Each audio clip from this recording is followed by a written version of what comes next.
Assalamualaikum warahmatullahi wabarakatuh dan salam sejahtera.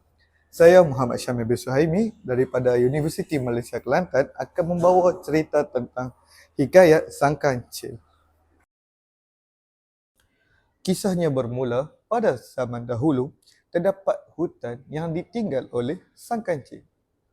Kemudian di dalam hutan tersebut, terdapat sebatang sungai yang sangat panjang dan sangat besar.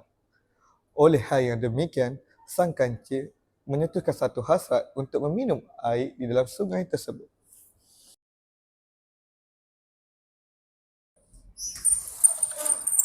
Kebetulan, sewaktu kancil sedang berkeliaran di tepi sungai, ternampak seekor kerbau yang sedang leka meragut rumput sehingga kan tak menyedari kehadiran si kancil.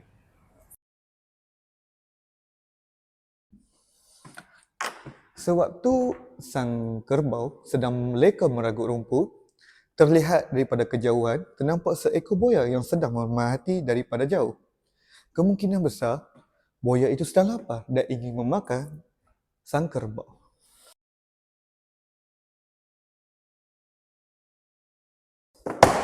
Kemudian, sang buaya melanjutkan usahanya iaitu dengan mendekati sang kerbau yang sedang leka meragut rumput.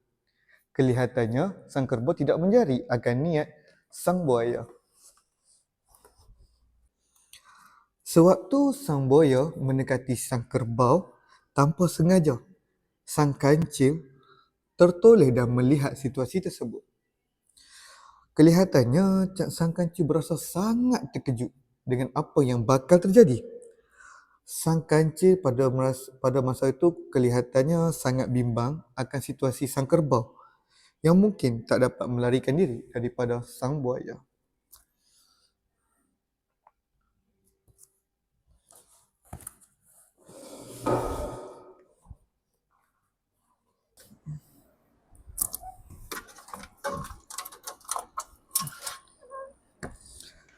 Sang monyet yang melihat situasi tersebut pun berasa sangat terkejut.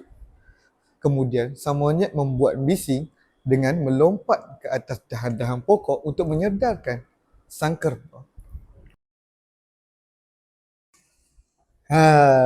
Oleh kerana sang monyet melompat-lompat di atas dahan pokok tersebut, oleh sebab itu, dahan pokok tersebut jatuh di atas sang buaya.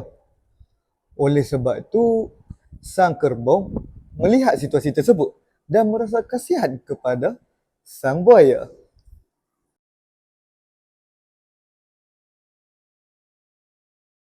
Kemudian, sang buaya meminta simpati kepada sang kerbau.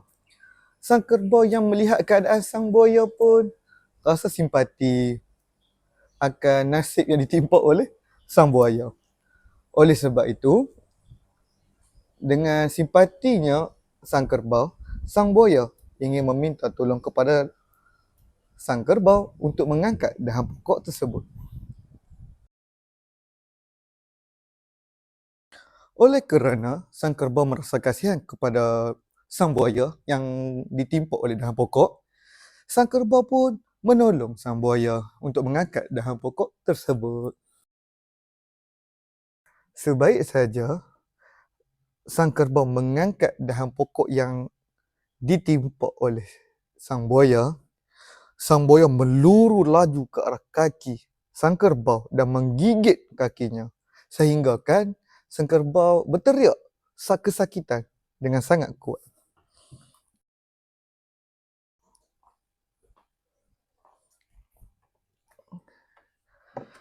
Melihat situasi itu, lalu sang kancil pun memberikan pertolongan kepada sang kerbau. Sang kancil terus mendapat idea setelah melihat situasi yang dihadapi oleh sang kerbau.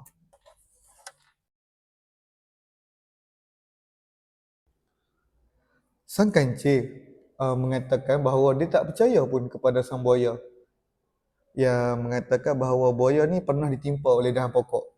Oleh itu, sang kancil mahukan bukti.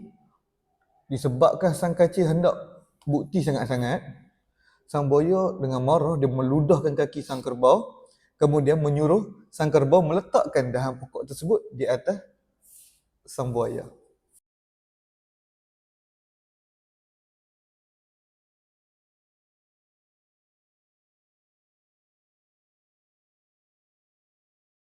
Atas permintaan sang kancil, sang kerbau pun meletakkan dahan pokok tersebut di atas sang buaya.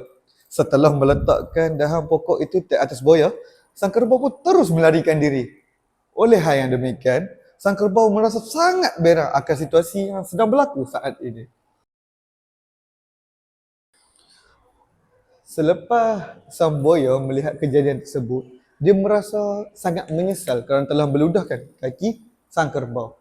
Kemudian sang buaya merasa pelbagai rasa seperti marah, geram, kecewa kerana termakan tipu helah sang kancil.